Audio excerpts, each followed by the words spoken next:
Hello again.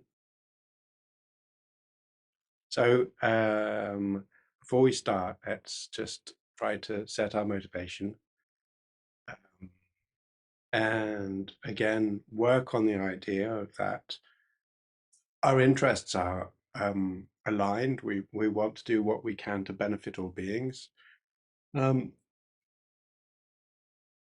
and benefit the world in general in even the smallest sort of way that we can. And a part of this, in terms of our Buddhist recognition, is that um, in order to do that, we need to be willing and able to change ourselves to become better in order to be able to meet the needs of others. So, although this is introspective in one sense, we're also doing this in a way so that we can work with it from moment to moment with everybody that we come into contact, and to do what we can to contribute. So, although it might appear to be an introspective path. In fact, it's an engaged path as well. But what we do is we work primarily on ourselves in order to be able to meet the needs of others. And the best way that we can do that is as a Buddha. Within the Buddhist path is we recognize a Buddha is available to us. We can become Buddhas, and the Buddhas are able to do that as perfectly or as well as is possible.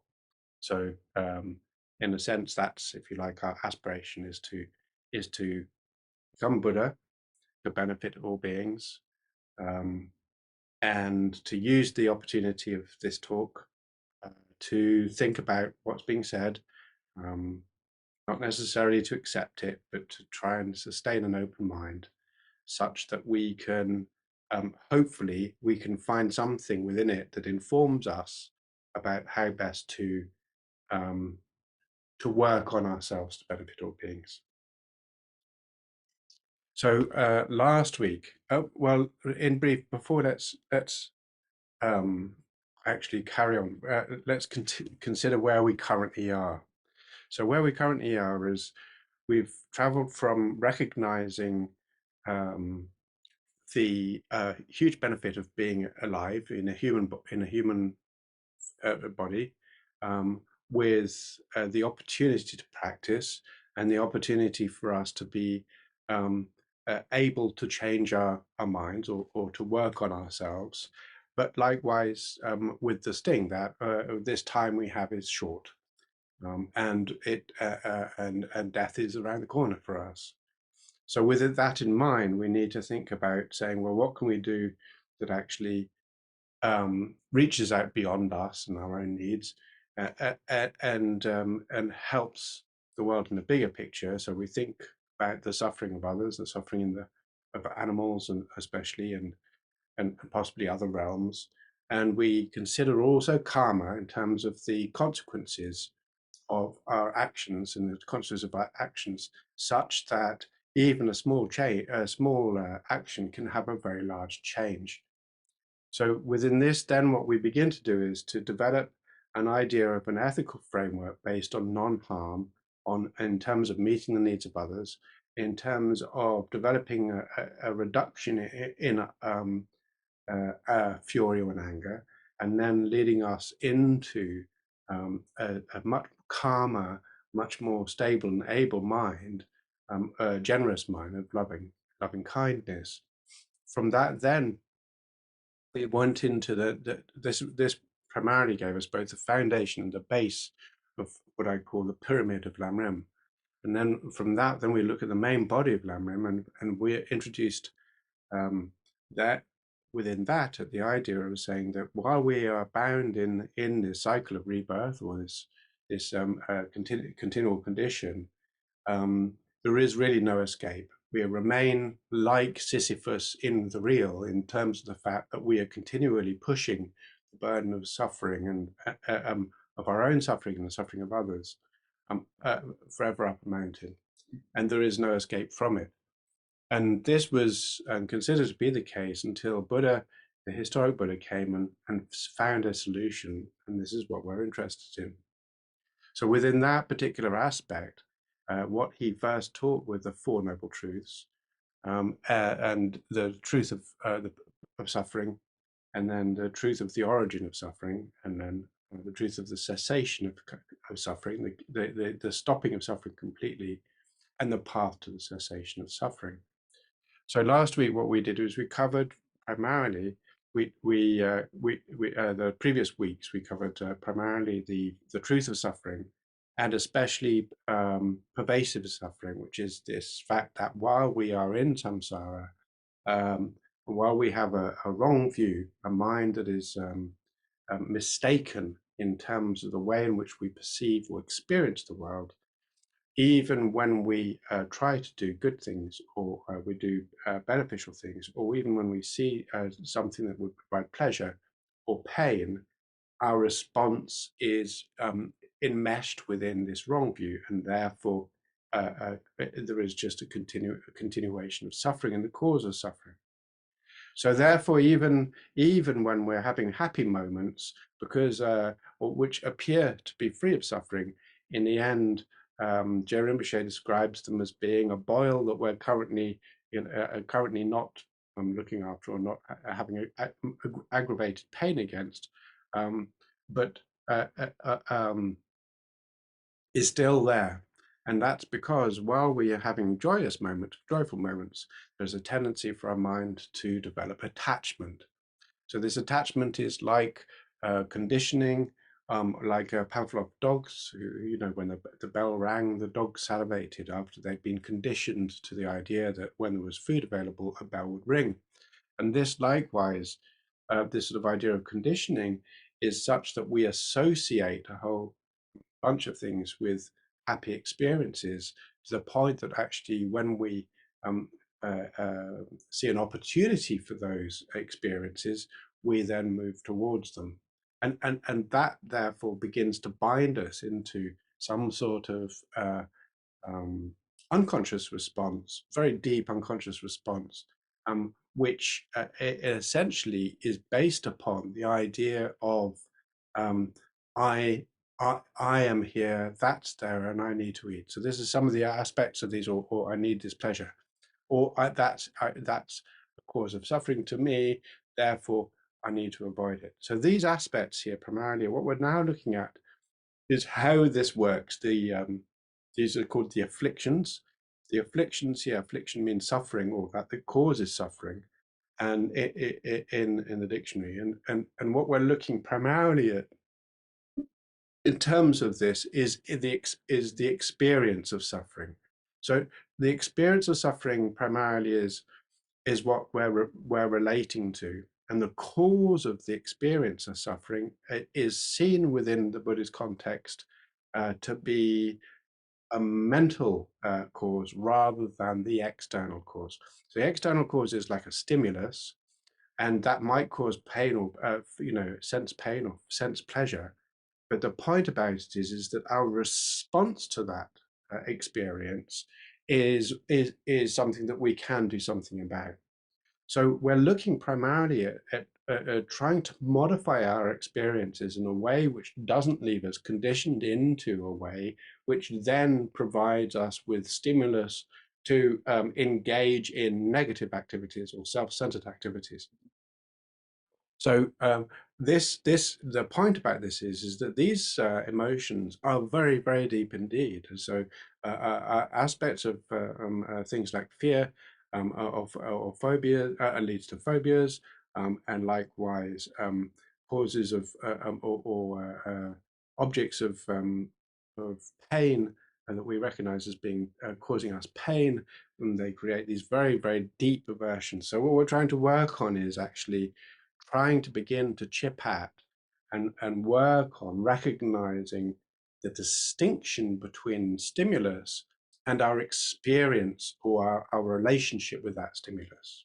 We're not saying that when we talk about the elimination of suffering or the removal of suffering, we're not talking about, for instance, that we never feel any pain, because otherwise it would be very difficult or dangerous if we were ill and we didn't feel any pain.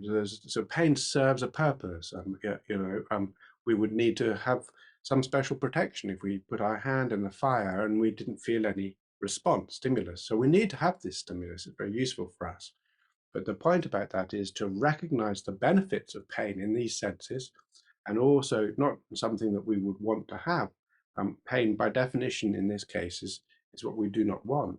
Um, but again, essentially, is to try to find a way of working on and developing some sense of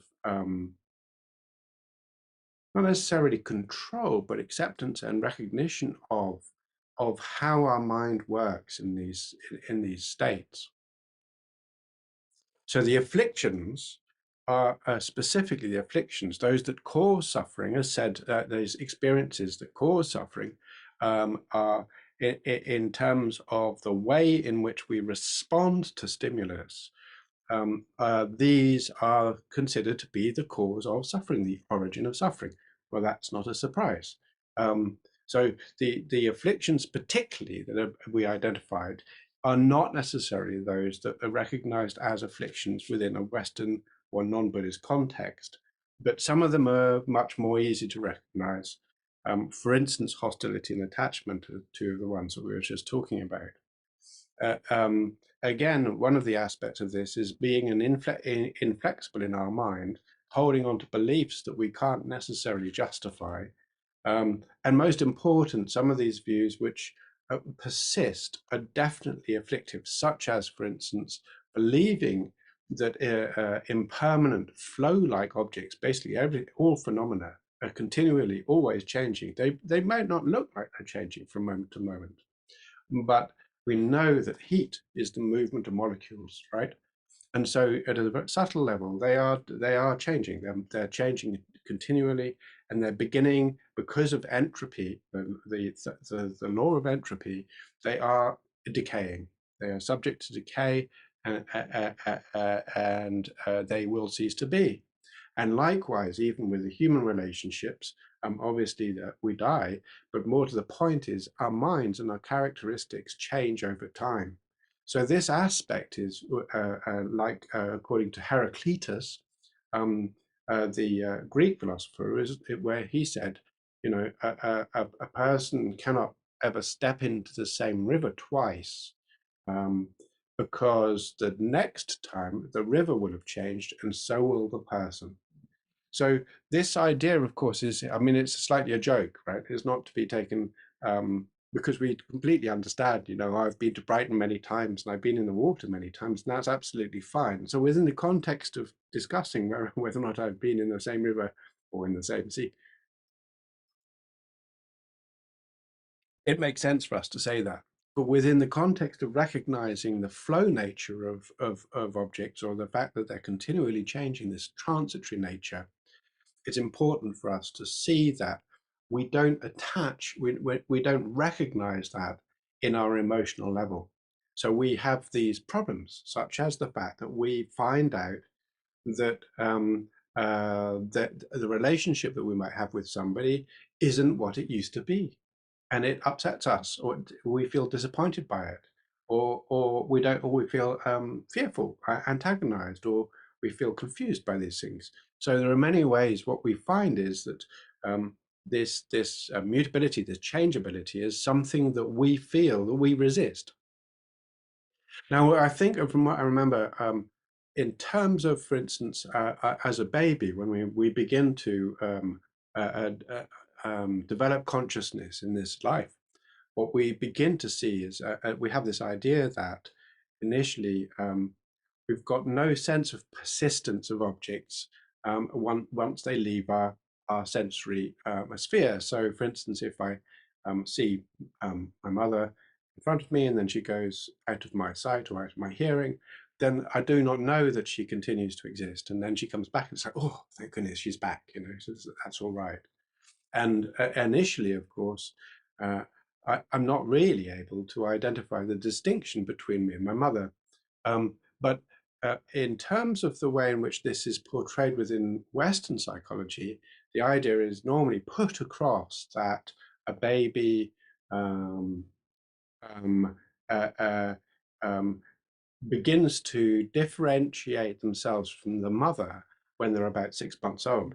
Now, from a Buddhist context, in fact, it's the other way around. The baby begins to recognize that the mother is other within 6 months round. So the point is that everything is within the sphere of self, not that everything is within the sphere of mother. It might sound like this is a being finicky, and in many ways it is, but the point about it is that the sense of self is the dominant feature, or the sense of being the center of the universe is the dominant feature of the baby's consciousness, not that it feels that that it is a part of who mum is, right? So this dominant sense of everything is, the extension of, or this sort of experience has not yet been able to determine that not only is mum persistent when she's out, or out of my view, but also that she is a separate person, at which point we begin to develop the aspect of the underlying aspect for things like the emotions that are concerned with self and other. Anyway, I'm doing way too much ad lib and not enough following the text.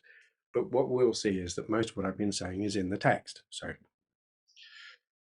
So primarily, having identified that the afflictions are, if you like, experiential phenomena that are disturbing and cause disturbance in the mind, we then recognize that this is the cause of experiential suffering, right? And what we're now wanting to look at is the order in which the afflictions arise. So how do these actually arise, and in what way do they do that? Now, there are basically two schools of thought on this. Lama Tsongkhapa says there's two ways of looking at it. One of them is the root cause of all the afflictions is ignorance, is not knowing the way things are. And another one is to talk about the reifying view of the transitory collection, which is a very long title for the idea that I really exist independent of, as an independent, permanent, unchanging entity, which is this very strong view that we hold. Most easily, this is recognized. It's very easy for us to say, oh yeah, well, I know that, I'm really only just um, a convention, or it's just a way, it's just a point of reference and so on. But when somebody steals our cheese or whatever it is at the cafe, we say, hey, that's my cheese. At that moment, it's quite clear to see that actually there is quite a strong sense of self. I mean, if one likes cheese, maybe one might say, take my cheese, but the idea here really is to say, when we feel wronged at that moment, if we look very carefully, we can see very clearly this self, this idea that I'm here. And again, also at points of fear. In fact, fear is often used within the Buddhist traditions, many different Buddhist traditions, to identify this this sense of self, because it's like, I'm concerned about me. So that is one of the reasons why, although often the texts talk about saying the Buddhist monks go to the cemetery in order to meditate on impermanence and death. In fact, one of the main reasons is because it's quite scary, and some people find it quite scary, so they go there to meditate on and notice notice their fear, to recognize the sense of self that arises from that moment in fear. There was a terribly unfortunate circumstance a year or two ago, I think, about a young monk who was meditating on this, where there were leopards or tigers, and was attacked by the leopard or tiger. So he says, if we look at this from one way of looking at this is where we view ignorance as being separate from this reifying view of the self, the idea that there's this concrete I am here, this sort of soul, the being, me, this Atman, not just a philosophical, the actual I that we all recognize. And then and exist in a way in which it does not. We're not saying it doesn't exist. What we're saying is that the way which we perceive it, gives it a sense of existence, a type of existence which it does not, it cannot hold. And he says, for instance, Lama Tsongkhapa says, if we see like twilight in twilight, so it's dark, and then there's a coiled rope there. Um, it we can't necessarily see that it's a rope, and therefore we might imagine that it's a snake, a scary snake, right? So we go, whoa, snake, like this. And in this sense, this is like the ignorance. So the twilight, the dusk, is similar to the idea of ignorance, where our view is unclear, and we imagine that. And in that case, where we see these two as the same, then it's the misapprehension of the components, the aggregates of what makes the self, that arise, that creates this sense of an actual self, an unrealistic self arising due to the ignorance, if you like, due to the fact that we don't really recognize it for what it is, and therefore um, uh, um, all the other afflictions that are based on, and we'll go into how, are based on this misapprehension. So in this case, where we consider that ignorance and the viewer, the verifying viewer, is separate, then one could argue that ignorance is in fact the underlying cause, or the underlying affliction. Now, there's a very specific ignorance. It's not the ignorance of not knowing French, or not knowing Tibetan, or not knowing something, not knowing particle physics. This is very much to do with the idea of an ignorance to do with the way in which we, or the way in which the self, and first of all the personal self, but also the nature of phenomena, we give it something, we imagine there's something to be there which actually isn't there. So this is, in fact, it's not, the ignorance isn't the ignorance of something that's present. It's the ignorance which imagines something is present where in fact it is absent. Yeah, and that's what the meaning of emptiness is. Why it's called emptiness is because there is something missing that we imagine to be there. So that's the only meaning. There is, it's just another word for talking about this idea that we hold on to a conviction, a strong conviction at a deep biological level, which is that there is something present when in fact it isn't. But we can do something about that through meditation, through understanding, and therefore this is how we can release ourselves from ignorance.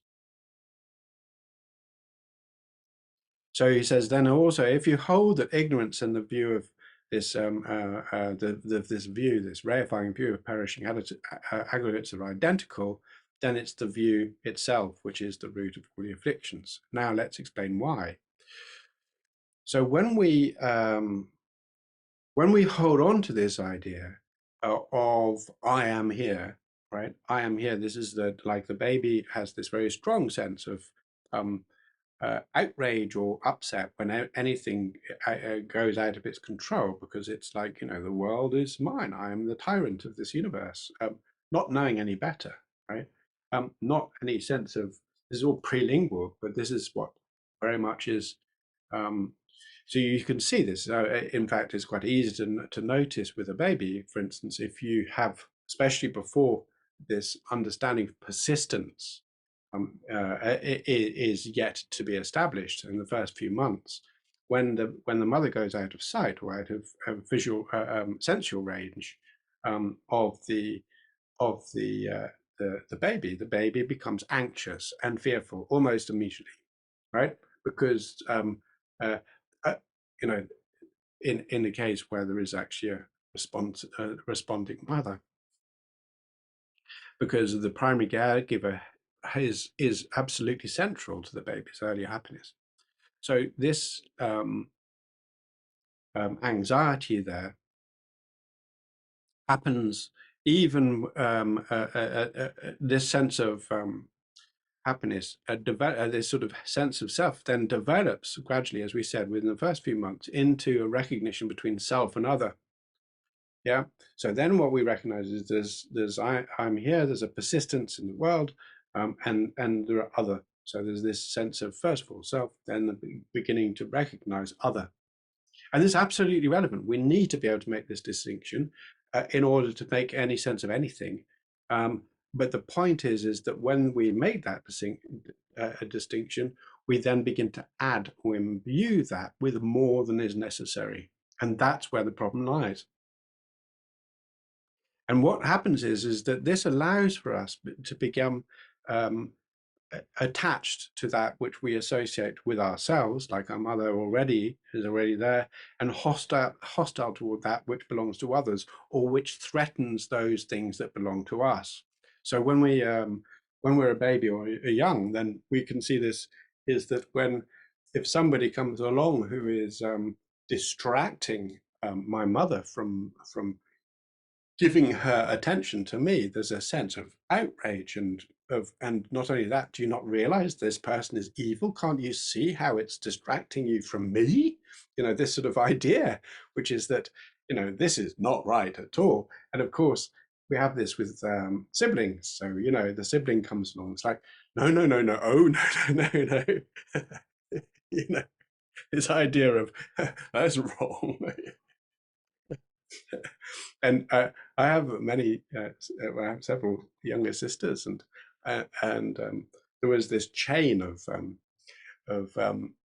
of sometimes quite accurate death attempts on the child on the next child down because like you're wrong, you're not right, so these sorts of things.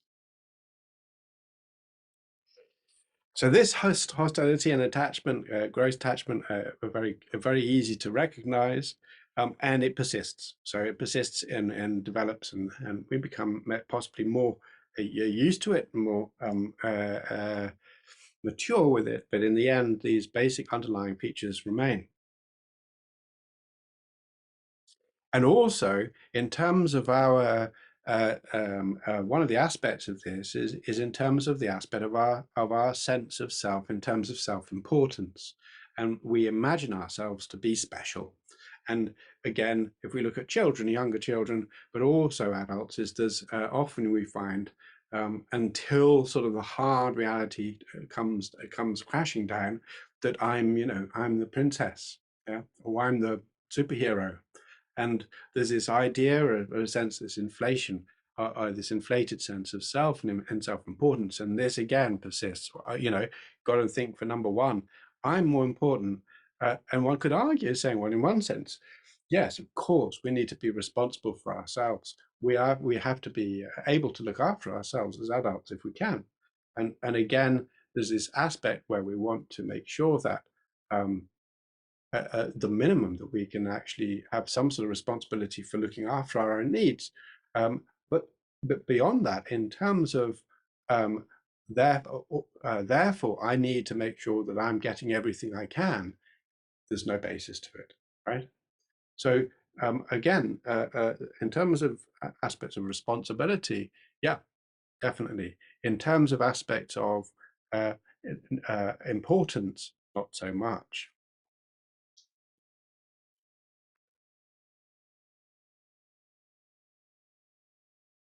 So when this happens, then also as we get older, or we begin to think a little bit more about who we are. So all of us, at some point or another, I think pretty much all of us, as children or teenagers and whatever, begin to sort of examine the nature of the universe, often not in a official or formal way, but much more about trying to work out who am I. And this often also leads to some ideas about the idea that I have a soul or I have nothing, that I'm just so there's this especially in teenagers, this idea that I'm not going to die, right? I'm certainly not going to die. Well, death happens to other people, so I take these ridiculous risks with my life that I'm going to spend the rest of my life thinking, phew, that was so lucky. And not only that, when I have children, I'll be like, oh my God, how can I deal with the fact they just did this, or they didn't tell me until they were older, or they didn't survive, which was one of the problems with this, is this huge idea of, yeah, yeah, I mean, indestructible, right? Sure, not back all the drugs. Go off with a complete stranger to the middle of nowhere. Who cares? You know, life's fine. We'll be all right. So, uh, these things here essentially are make it hard also for us to begin to recognize, and then later on we begin to feel like, well, we're going to die. And some of the aspects of this is then we find it easy for us to associate with views which meet our particular desires. So when it comes to philosophical views or understandings of the world, we will find ourselves attracted to those things that we relate to or that we're associated with, and we'll find it hard to accept views that we don't relate to. And one of the problems is that we then begin to feel that our view is correct and that other views are incorrect, rather than recognizing or developing some sort of empathic understanding of views, which is that, the way in which I see the world is okay for me, but it's not going to be universal. It's not going to be just my idea. Other people have other ideas, and they are just as legitimate to them. So in that sense, it's not saying, um, therefore it's okay to kill if you believe it's okay to kill. It's not that sort of level of relativism at all. But we also need to recognize that some people are far more swayed by the idea of fairness and making sure that we have an egalitarian society, where others feel that it's a dog eat dog world, and you've got to fight, you've got to fight your way through it. And these are mutually incompatible ideas, but they've both got huge numbers of proponents in the world.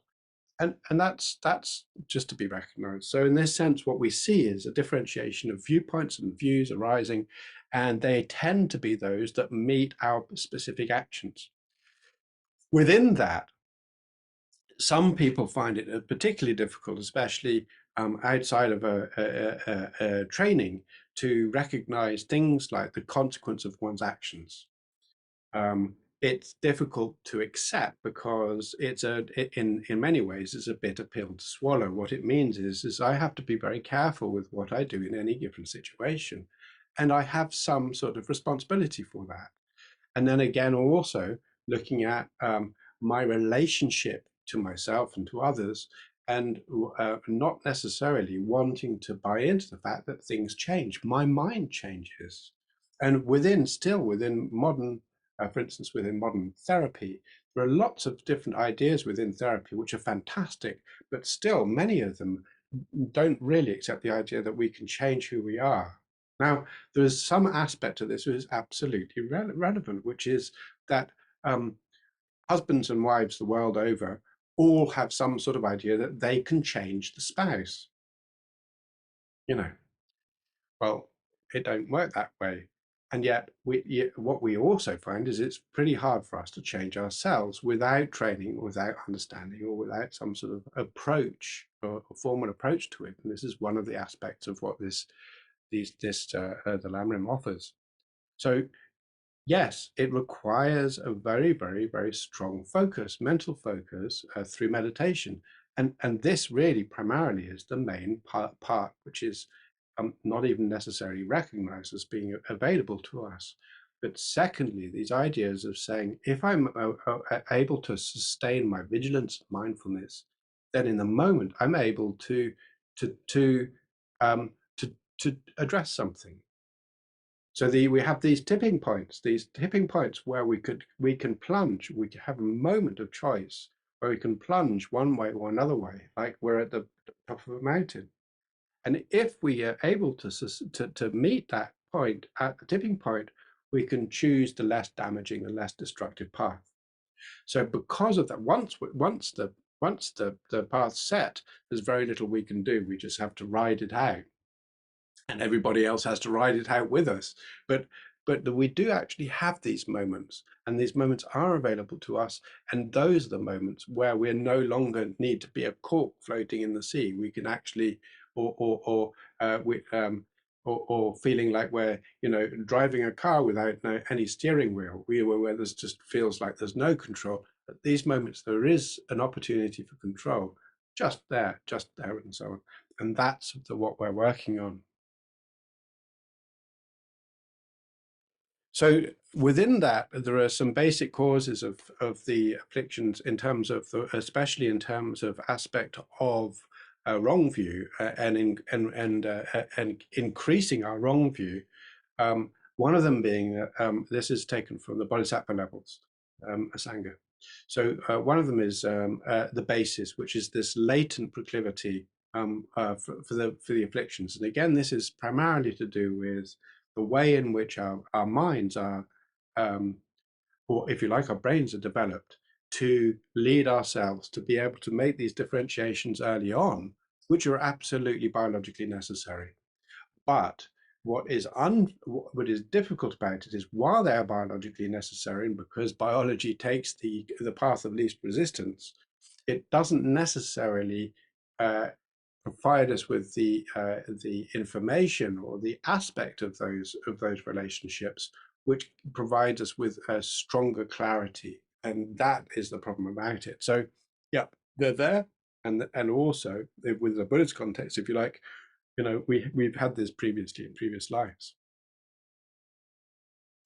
Again, the object is the idea that often we see things which, or we experience things which are conducive to the arising of the affliction, and this is stuff like, for instance, strong objects of attachment or aversion, which push us into or drive us, if you like, triggers or triggers that actually push us without any or a lack of control into these negative behaviors and responses and experiences. Context here is primarily to do with our social, cultural, and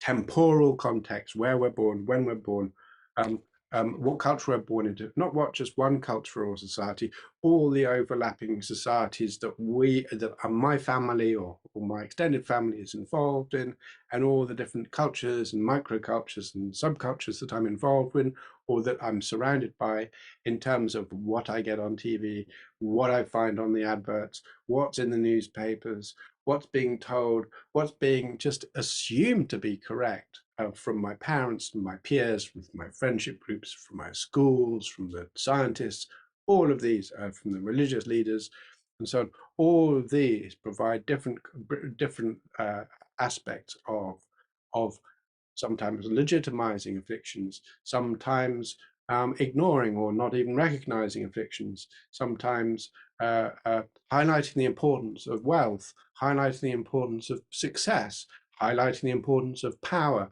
these sort of very strong, what's called worldly ambitions. So these sorts of things here are very, very strong in terms of saying, yeah, oh, well, you need to be able to think about all of these aspects of that, and we see it again and again. The things that are important to you are going to be your family, are going to be your job, are going to be your possessions, and it's like, hang on, what? This sort of, some of them I recognize, some of them are getting a bit vague now, but that sort of thing is like, yeah, often not relevant to me. Again, also listening to our explanation, this is where we actually listen to teachings that steer us. They can often be very close. They can be inspired by good views, but then twisted. And within that twist, there is often a subtle negative effect, and we have to be quite clear about our views. Again, I said before with this, you know, uh, within the Lam Rim, we are inclusive, but what we also need to recognize is that within the path that we choose, the path of the views that we choose about this, the part that we need to think about, what is this? How does this work for me? How does this inform me? And again, what can I take from this which is actually valuable, and what can I leave behind which is not? And here is this point about saying, not having that discriminating quality, this discriminating awareness, a discriminating wisdom, not like being discriminating, but in terms of being very, very clear about what it is that we accept and reject. And again, is a habituation, which is this idea of, and this is something we can recognize, if you like, as personality or characteristics, where somebody has a very strong relationship early on with one or several of the afflictions, and they're prone to fall into them regularly. And so you have, oh yeah, he's a very stubborn man, or very arrogant, or whatever. And these sorts of qualities here are ones where this assumption, or again, sort of, if you like, this transgenerational, back to context, right? Transgenerational effects are brought into effect, so that we have these familial problems. Yeah. So, like in my family, we're well known for name dropping, right? So it's completely useless, but it's afflictive. Its purpose is really quite damaging, and it is more damaging to us socially than anything else, probably, but it doesn't stop us. We all do it. The whole family does it.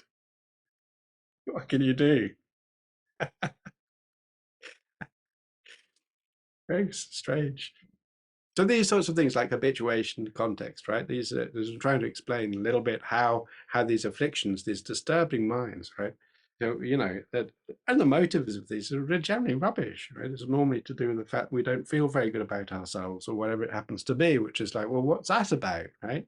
You know, this sort of narcissistic, uh, um, all this attention, self-attention, narcissistic, sort of, not just this idea of sort of of a, and narcissism is often portrayed as being this sort of adoration, self-adoration, or this um, uh, um, sort of honeymoon period of loving oneself and adoring and anointing and pointing oneself. But it's not. It's far more complex than that. We have vast amounts of emotional responses to ourselves. And this is essentially just narcissism. It's just when all of our attention is focused on ourselves, we're not able to even be aware of what's going on around us.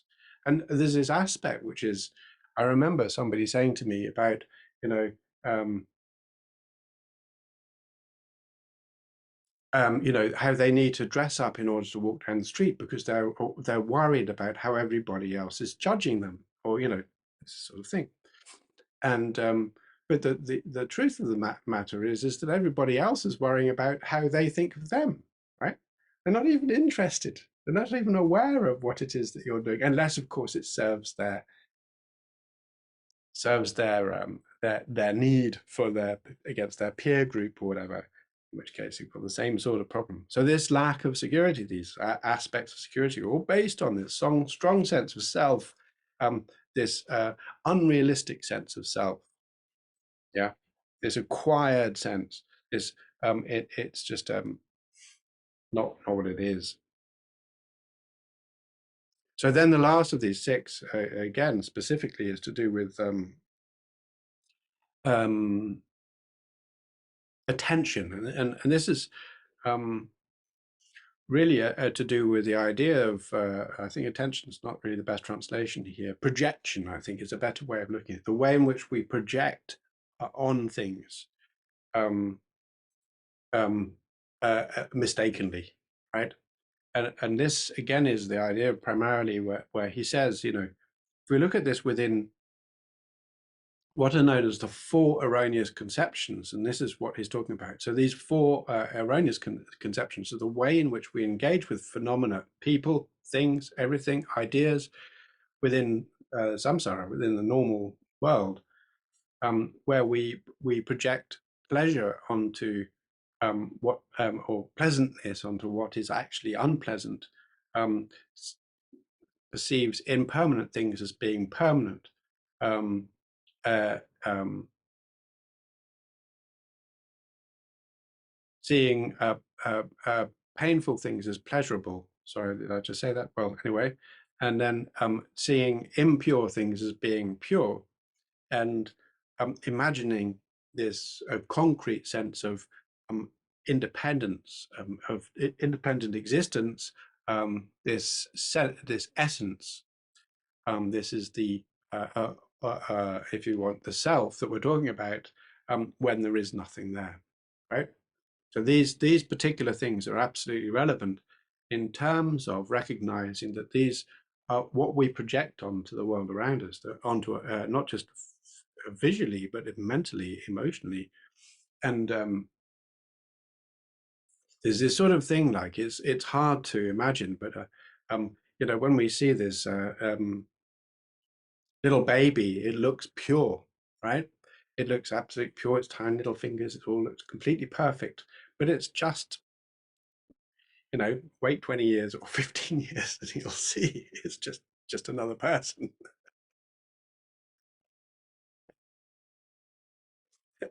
So this sort of idea really is we have to be a bit aware of how we're projecting onto things. And we know that we're doing this. In a sense, we know that we're doing this because when we, if we imagine, if things actually had the quality that we imagine them, then our relationship with them, our experience with them wouldn't change. But like, for instance, when I was young, I really didn't like chocolate ice cream very much, right? I didn't like, I wanted something else. And now I quite like chocolate ice cream. So what happened? If it was something to do with the quality of the chocolate ice cream, that change wouldn't be possible. Or like when I was young, I didn't like olives, and now I like olives. So what happened? Therefore, we can see that in fact our experience of things is distinct from the things themselves.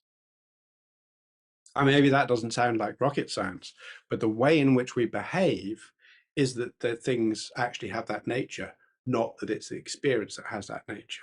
So the whole way in which we interact with the world is based on the idea that these things have that nature, not that we choose to, or we have one experience of those things. If we that sense of it having that nature is what we're talking about in terms of it having a self. We imagine our experience of that to be the thing itself. And this causes all sorts of trouble because we're imbuing it with something it doesn't have.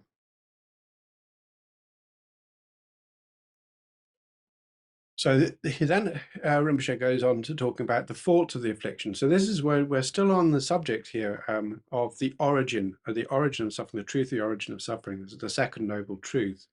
And there are two ways in which this is being done. One of them is through looking at the afflictions and karma, which is currently what we're doing. And the other one is through the 12 independent links. And they both basically correlate with each other. They're two different approaches to the same sort of aspect. And we're currently looking at the first, which is afflictions and karma. And currently we're looking at the afflictions, as you can probably guess. And he says when this affliction arises, so let's say this jealousy or this doubt or this pride or this aggression, hostility, it first absolutely fills our mind. And it fills our mind not necessarily in just an emotional / sort of mental sense, but it fills our sphere of experience. So the whole world in which we're in changes. The way in which we experience the world changes. We begin to see things colored by that affliction. We consider ourselves differently according to the affliction.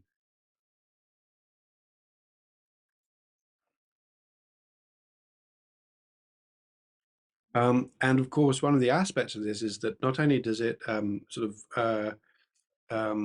is that once we are imbued by it, it then actually opens the gate. It helps to open the gate towards that effect repeating itself. It's uncomfortable. The whole point about these is that they are uncomfortable by nature. They're not comfortable emotions. They're not comfortable. They're not easy. Um, the one common cause between them is this sense of discomfort. So you might argue and say, well, hang on. But attachment is this sense of wanting something I don't have. So there's something, or feeling threatened that something I have is going to be taken, right? So that there is not comfortable.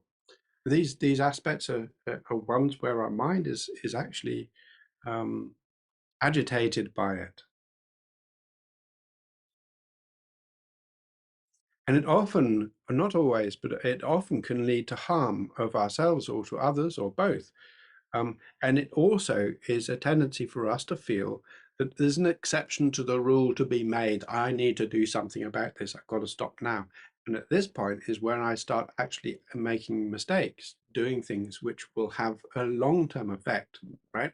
So this is the point, is what makes it hard for us to keep, if you like, good or virtuous, is when our minds become imbued by these strong emotions or these strong afflictions, these strong cases, affects, I think, called in psychology.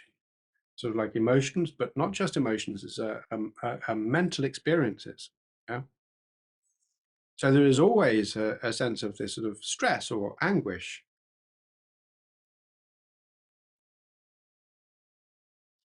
And this is exactly, I mean, Rinpoche says, this is taking you off the path. You're off the path, right? When this is happening, you're no longer on the path.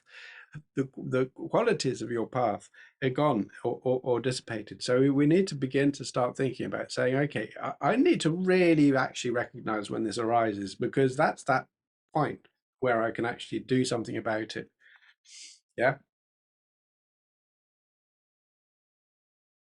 And it says, he goes on to say that one of the aspects of this is we often feel, especially in society, we feel apprehensive, we feel joyless, we lose our confidence.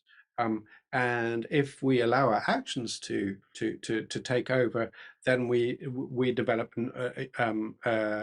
socially, we develop notoriety, right? People begin to recognize that. And even then our teachers and our parents and so on begin to rebuke us and say, that's no good. You've got to stop this sort of stuff. And Rinpoche lays it on thick, like, yes, you'll die with regret, your aims will be unfulfilled, and after death, you'll be reborn downstairs. So this is, pretty heavy stuff. But this is basically what he's saying is we need to do something about this. These are the causes of trouble. So then he goes into talking about Shantideva, our lovely Shantideva, the poet, who says, enemies such as hatred and craving have neither feet nor hands, and they are neither brave nor intelligent. So how is it that they have enslaved me? And he has over several verses. The enemy that is my afflictions has lasted a long time without beginning or end. No other enemy has the power to last for such a long time. Given appropriate service and attention, everyone helps you and makes you happy. But if you serve your afflictions, they only inflict further suffering. So he makes the point, he says, these really are our enemies. Yeah? These mental experiences are our enemies. And we need to identify them, recognize them, and primarily be vigilant for them, as they are, in a sense, what it is that's binding us to this, to suffering. And Jeremshi goes on to talk about Gombawa, who says that in order to eliminate our afflictions, we must know their faults, we need to know their characteristics, we need to know their remedies, or how to address them, and the causes or the triggers, if we like, for their arising. And we then need to recognize them as being defective or causing suffering for us, and therefore consider them to be enemies. If we don't recognize their faults, then we are not going to be able to recognize them as enemies. And one needs to be, in this case, one needs to be very, very forceful about stopping them. Yeah. And this not necessarily means being angry in terms of attacking, because being angry with your anger is a bit mysterious. But remember, if we can, that for instance, when a moment of anger, a hostility arises, then we did this in last semester. Then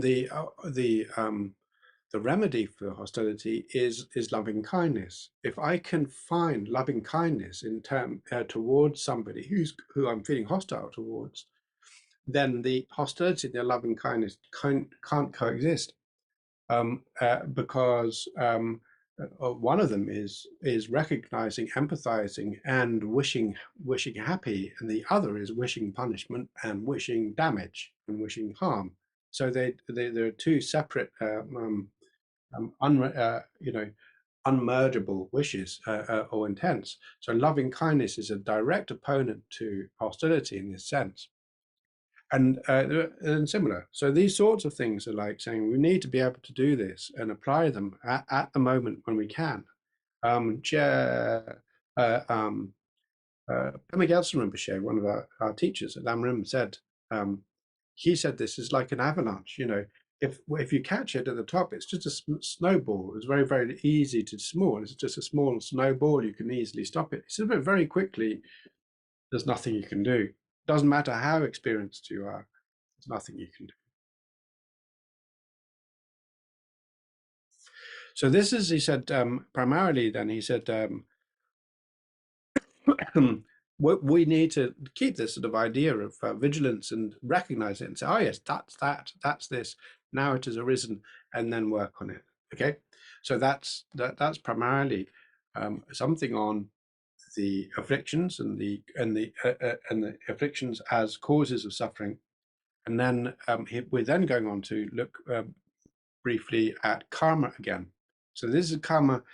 Previously, we were talking about karma in terms of the nature of karma, and now what we're looking at it is in terms of how it's bound with or related to the afflictions, in terms of keeping us bound in samsara. So Je Rinpoche says here that look, if we really want to recognize, there is sort of essentially karma is twofold. Karma, remember, is action, is action or cause, right? And he says there's basically two that we need to be concerned with. One which is the intent, and the other one which is the which is the intended action. So what I intend to do, the intention, and then what follows on from there. And these are basically the two sorts of karma. And he says the Compendium of Knowledge says, what is intention? It is mental action that involves the mind. It acts to engage the mind in virtuous, non-virtuous, and ethically neutral activities. So this is the idea of saying that our intents are, if you like, the driving force, the motivations, what moves us, what makes us do something. These are mental actions which then lead to us to do something, and think something, say something, act. And these things, the physical and verbal actions that arise from the intention, these are intended actions. Now, in fact, here he only talks about the physical and verbal action, but in fact, I believe that one can also have intended actions which are mental, such as the fact that saying, I have determined that I need to kill someone, so then I'm going to plan it out. I'm going to spend time to work it out, and that essentially, the planning of it is a mental action, which is derived from the intent.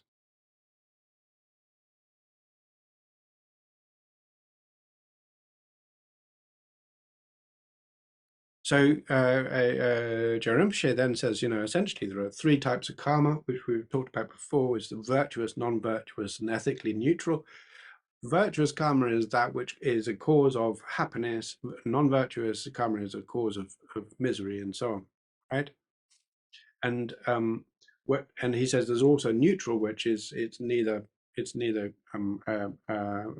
causes harm or happiness. And he says here we're concerned with just the first two. And then within that, virtuous karma, the causes of happiness, and there's both, as I said before, there are many different ways in which karma can be evaluated. Not all of them are to do within my own mind stream. but also in terms of the universal effect, the cultural effect, the social effect, and so on, as well as within this life. So within this case, it says there are two types. There's the uncontaminated virtuous karma and contaminated virtuous karma. Now, uncontaminated is only available to beings who have directly realized emptiness. In other words, Arya beings. So these are all noble beings. These are essentially enlightened beings. They're not yet Buddhas, but they're enlightened.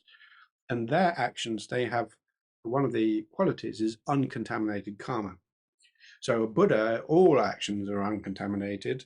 And that's what the quality of being a Buddha is that we don't make mistakes. Once we have this understanding, once we've really seen correctly, we've direct perception of view, we will no longer have any recourse to doing these negative actions. But because there is still some subtle seed of self-existence, some sort of not quite like out of meditation, we're not really clearly able to, we have a strong recollection, but we can't directly see it, we can still make mistakes. And therefore, noble sort of early stages of enlightenment, we are still able to make contaminated karma. But he says, I'm not really interested in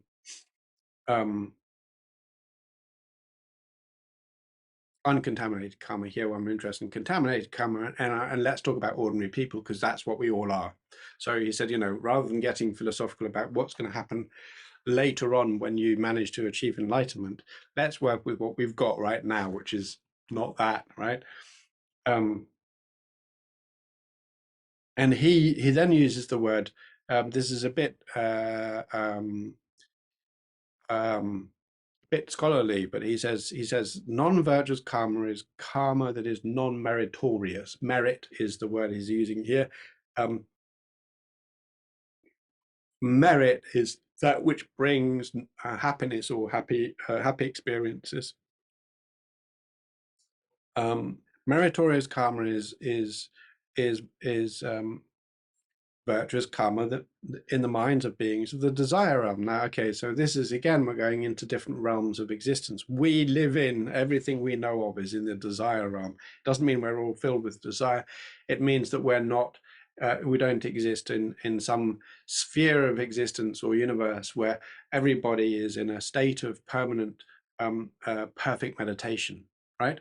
So this is a state of mind. It's not Buddhahood. It's just a state of remaining in a high sort of yogic state of peace, which itself is it is not particularly easy for us to access right now. But it's sort of certainly within the normal Buddhist context is considered to be a still within samsara, because one dies there and one goes back into the desire realm. So then he talks about invariable karma. This is something that meditators may generate, and only meditators generate, and it leads to being reborn in these high states, formless realms, and it is contaminated. It doesn't lead to Buddhahood. It's called invariable because any other type of karma, you can expect it can be expressed. It can experience it within any of the realms as as an animal or a human or whatever.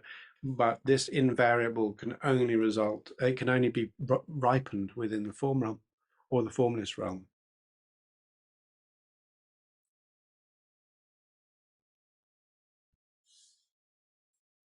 So he says, in terms of practitioners, once we are noble, in general we accumulate only virtuous karma. Once we're enlightened, we only not Buddhas, just enlightened, we create and accumulate only virtuous karmas. When we're beginning in our paths, we're not yet there, so we're stream enterers or once returners. This is a lower level of sort of enlightenment. Then we can still accumulate non-virtuous karma. but none of these accumulate any strong karma that would project us into a low rebirth. So the quality of this is very, very refined and specifically. And he quotes Nagarjuna, the Munamadhyamika Karika. He says, because the root of cyclic existence is activity, compositional activity, the wise do not create activity that impels rebirth. Unwise are those who do it. The wise do not because they see it. So this is what we said many weeks ago, is that when we see the poison and we see that it's poison, we're not going to take the poison. And this is exactly the same. So when we're enlightened, there are some things we just won't do. We won't think. We won't behave that way, because that's what enlightenment shows us: is that this is no good. It's just like eating poison.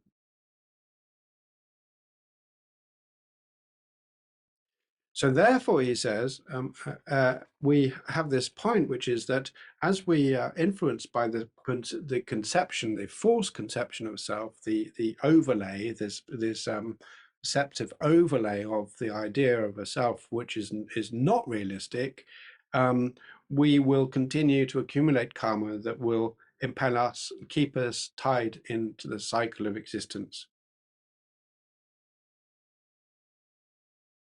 Once we've perceived reality, in other words, we've recognized the lack of that self that we imagine, and we've cleared it right off, we've perceived it correctly, directly, we can still be reborn in cyclic existence because of the power of previous actions, but we won't develop any new karma that will keep us bound to samsara.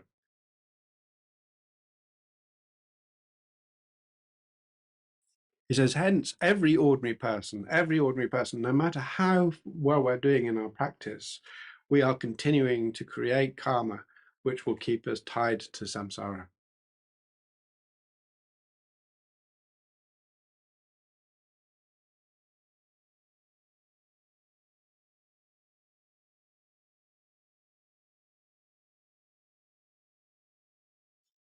So therefore, he says, accordingly, when those who are under the influence of afflicted ignorance, this quality of not being able to see things, which keeps us bound, um, um,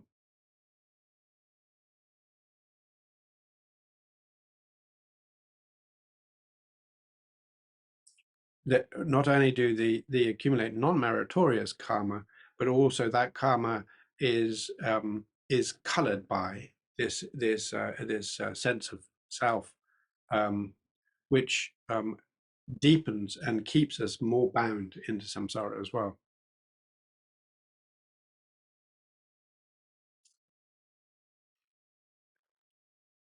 So then one of the questions is, if everything I do is going to lead me to continue to be bound by samsara, how do I escape? Right? So it's like saying, okay, fair enough. So all my actions, all my karma is carrying on, carrying on. And even if I'm a fantastic practitioner, apparently or every single moment, I'm still heading towards samsara. So great.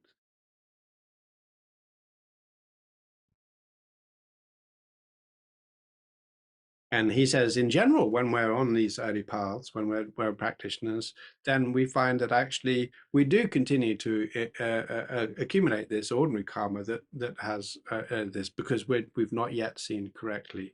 However, because we have these wonderful thoughts and these aspirations and these commitments to changing ourselves, um, as well as the virtuous karma that arises from approximating our view or trying to work on our view, this itself creates a pattern which helps us to develop and open up the path available to us. So although it's like, in a sense, it feels like there's nothing we can do, in fact, what we're doing is we're making an early cut in which initially is pretty blunt, pretty not able.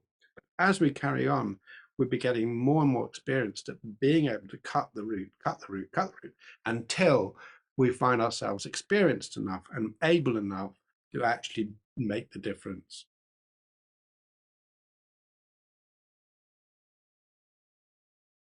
So therefore, it says is that we shouldn't be too surprised if at first we find this really, really difficult, because it's against our nature.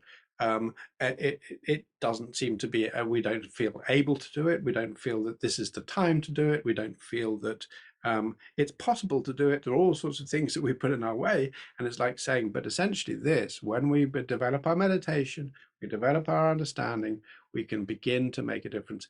And what we starts off very blunt, very, very unsure, but as we get better at it, our minds become more able, our blade against cutting through our afflictions becomes sharper, and then there comes a point where we are able to perceive directly the nature of reality, and at that moment then we cease to be ordinary.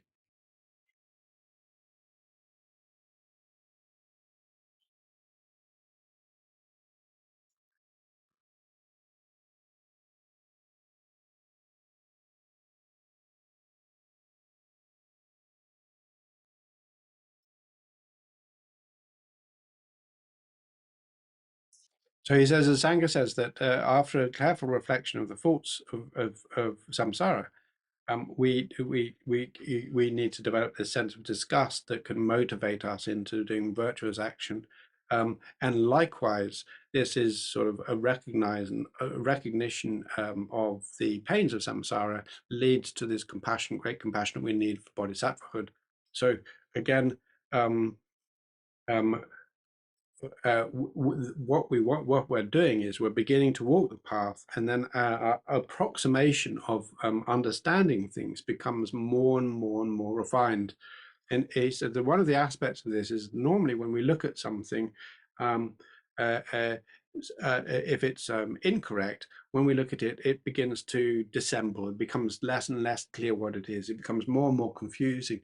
If we actually are able to find something that is correct, the more we look at it, the clearer it becomes. So one of the qualities about this, in terms of not just necessarily listening to Ben or Lama Tsongkhapa about these things, is by taking into mind, saying, well, let's look at this. And if it becomes more and more and more clear in our examination and more easy to recognize, then this is a quality of validity. But it's not easy. This is not easy. This is why generally we use these texts to help us understand specifically what we're doing. And these traditions, these lineages of teachers.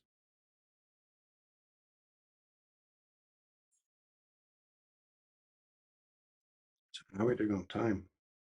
Okay, we've got 15 minutes.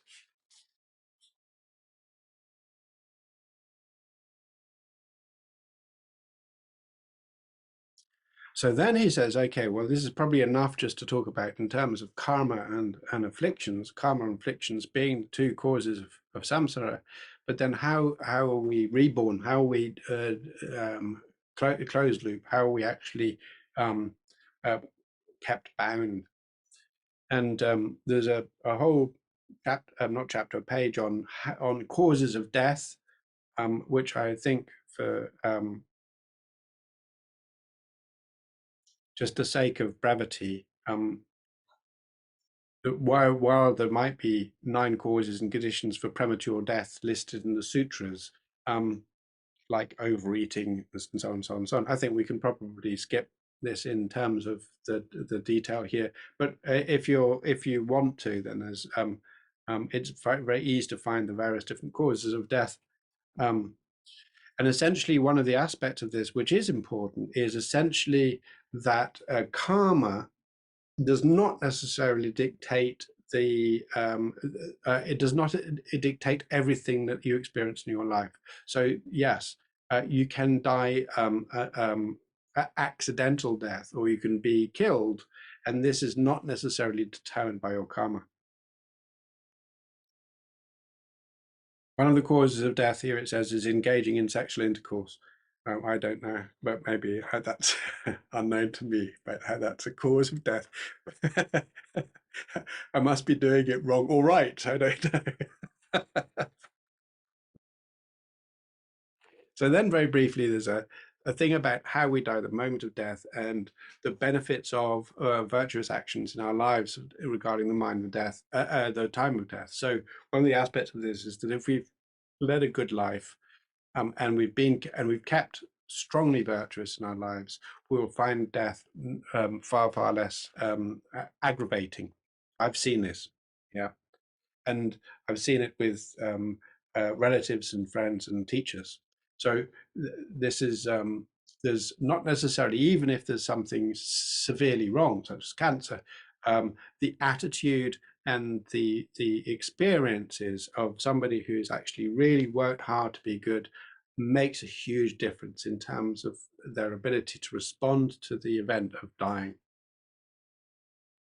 And likewise, this is also the case where people who've been antagonized by life or found life very difficult and challenging and have not particularly followed a trained path or have not been able to feel able to do much good, then they often have a very distressed time at death. And I've seen this too. And there's this other aspect of this, which is that there's sometimes a complete denial and outrage at the fact that I'm about to die. This is sort of like completely unheard of, and this can be very destructive.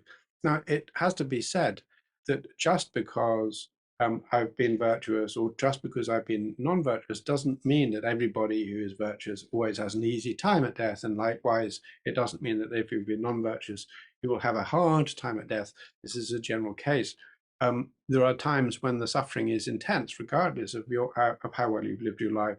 And although you may have a very strong ability to respond positively, it's not guaranteed, right? But one of the aspects is really important is if we can keep a sustain in our mind through the pain, and it is generally painful, um, a sense of positive mind, a sense of positivity, a happiness, um, a sense of love or loving kindness, um, a willingness to accept this dramatic change, then this has a very strong effect on what comes next, if we believe that anything happens next. So one of the aspects of this, which is definitely recommended, is that when we die, to make sure that that anybody who would cause worry or distress on the person dying is not necessarily present. Anybody who is able to offer calm and reassurance is better to be present, and anybody who's able to help alleviate fear is best to be present. If there's a strong attachment between somebody and the person dying, it's best for them not to be present. I mean, definitely to say goodbye, but at the moment when they're dying, best for them not to be present, because because there's going to be the separation, and this separation is important, really important, for there to be a relaxed, gentle, and a sort of, if you like, a contented mind, right? Not a discontented mind. Some lamas say, and I've got no evidence for this, and it's really up to us to determine this, is that if we die with an unhappy mindset at the moment of death, then we're more likely to be reborn in a lower state or in a worse state. If we're able to sustain happiness at the point of death, we've got much greater chance of being able to be reborn in a higher state or a better state. And likewise, there are aspects of this which is to do with um, the death state, the death state itself, as we go into death, is that we have some opportunities at those times, very critical opportunities to meditate. But if our mind is disturbed, there's nothing we can do at all.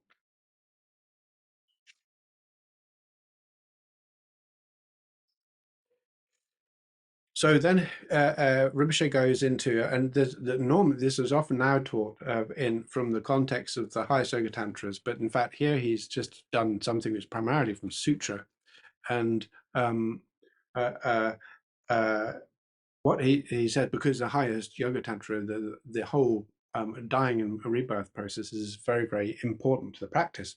So here he's just taken from sutra, and he says that primarily what happens is that there are some sort of waves of energy that come through, and we begin to lose our senses. And what's happening is the body, this is if we've got a natural death rather than a car crash, is the body's energy is no longer able to continue, right? So the body ceases to function.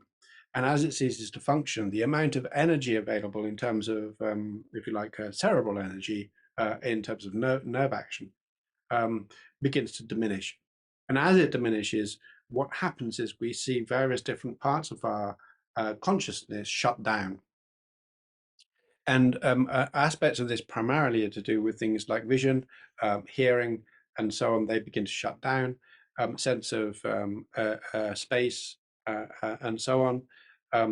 And the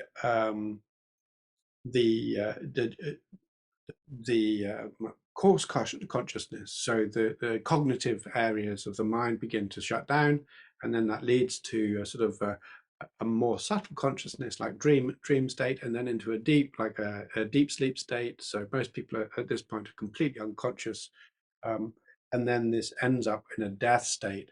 Now, death state consciousness is extremely subtle, far more subtle than a sort of comatose or deep sleep or trance state.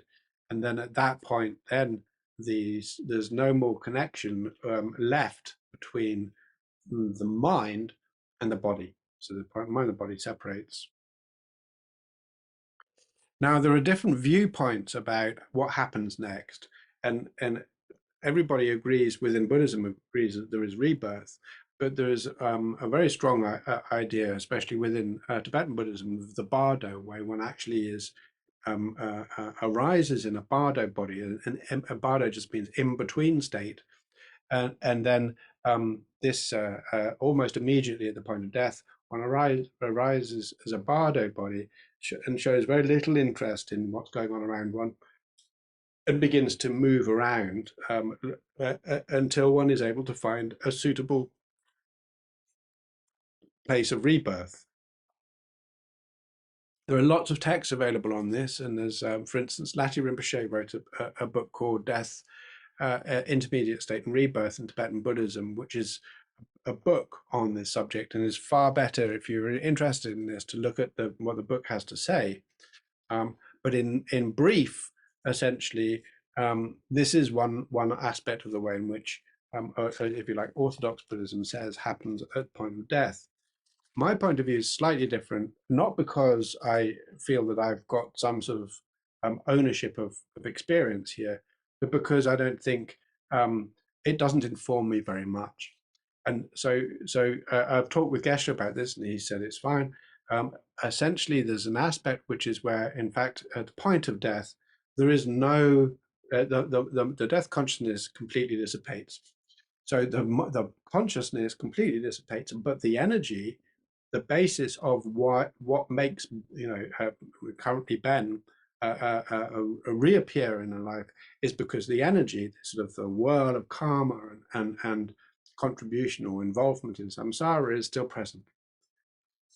So therefore, this energy is like there's a sort of will remanifest when it is suitable. I talked about this before priorly in terms of looking at the idea of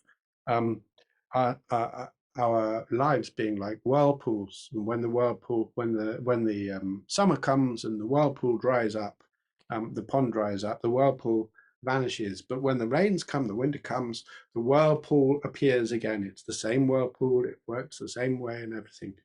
So what we can see is this allows for us to accept the idea that there's not necessarily a persistent moment by moment continuum of consciousness, but there is a continuum of consciousness with a cognitive gap. And then this arises again as a rebirth. So we don't need to accept a bardo body as a necessarily feature of rebirth to be Buddhist. What we do need to accept, if we want to be Orthodox Buddhist, is that there is rebirth, yeah, and that we do return. And this is important because we still have to work on the idea that we have we remain stuck in samsara.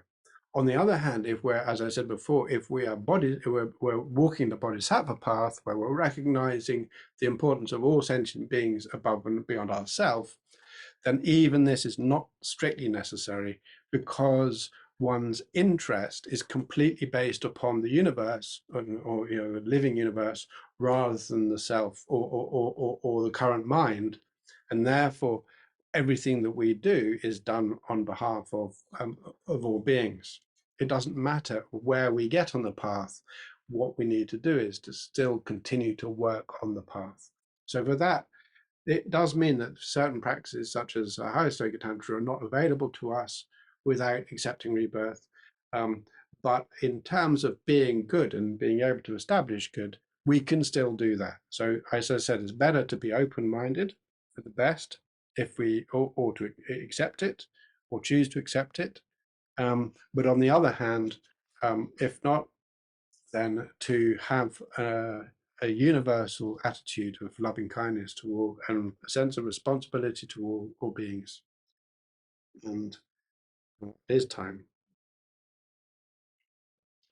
So that was the looking at the afflictions and karma as the basis of samsara, the cause of samsara, true origin. And then next week is going to be looking at, from the 12 independent, from the point of view of the 12 independent links, which is like the wheel of life and so on. And this is a key feature of Buddhism, which was established in the first sutra, first talk given by Buddha.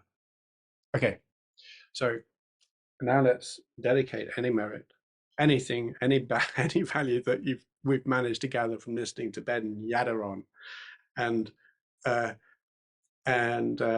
think to ourselves, well, despite everything Ben said, I still want to do good. I want to be good.